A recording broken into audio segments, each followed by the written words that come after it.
राम राम जी। मुझे आप लोगों से बहुत ज़रूरी बात करनी है क्योंकि मैं 2 दिन से बहुत ज़्यादा परेशान हूँ क्योंकि कंटिन्यू मेरे पास डीएम आ रहे हैं कि ये जो लखनऊ वाला इंसिडेंट हुआ इसमें मैंने कुछ बोला क्यों नहीं, एक्शन क्यों नहीं लिया, थप्पड़ क्यों नहीं मारा। और कुछ लोग मुझे ही गलत समझ रहे हैं, कुछ मीम्स पे लिख रहे हैं कि ये तो हंस रही थी, मज़े ले रही थी। कि पब्लिक में कोई मुझे ऐसे टच करके जाएगा उसमें मुझे खुशी होगी, मुझे मज़े आएंगे। सारी बात ये थी कि जब इनका सॉन्ग के लिए मेरे पास कॉल आया तो मैंने सारी चीज़ें क्लियर कर ली थी कि इसमें ऐसा वैसा कॉस्ट्यूम तो नहीं है, कोई डबल मीनिंग लाइन तो नहीं है, और इसमें ऐसा वैसा सीन तो नहीं है। और मैं शूट पर गई, शूट पे सब कुछ नॉर्मल था, मुझे कोई प्रॉब्लम नहीं हुई। जब इन्होंने मुझे लखनऊ के इवेंट के लिए बोला तो मैंने हाँ बोल दिया क्योंकि मुझे शूट पर भी कोई प्रॉब्लम नहीं हुई थी। और जब मैं लखनऊ में गई, मैं स्टेज पर थी, मैं पब्लिक से बात कर रही थी, पवन सिंह जी ने मुझे बोला कि इधर कुछ लगा हुआ है। उससे थोड़ी देर पहले ही मेरी ड्रेस वो न्यू थी, साड़ी में नीचे टैग लगा रह गया था।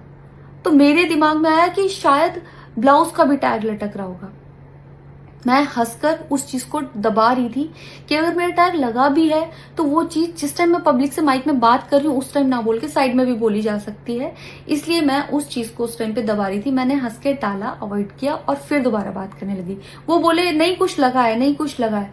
तो मैंने कहा नहीं लगा, वो बोले लगा हुआ है। तो मुझे लगा कि शायद लगा ही ये तो मेरे को लग रहा था कि कुछ लगा है इसलिए ये बोल रहे हैं। और पर फिर भी मैंने हंस के वहां पे टाला, पब्लिक से अपनी बात कंप्लीट की।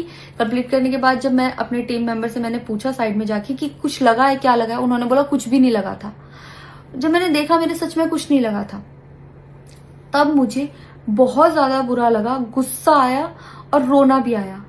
लेकिन मुझे ये नहीं समझ आया कि मैं अब क्या करूं यहाँ पर, क्योंकि जहां मैं गई थी लखनऊ में, पवन सिंह जी खुद भी वहीं के रहने वाले हैं, उसी जगह पर इवेंट था।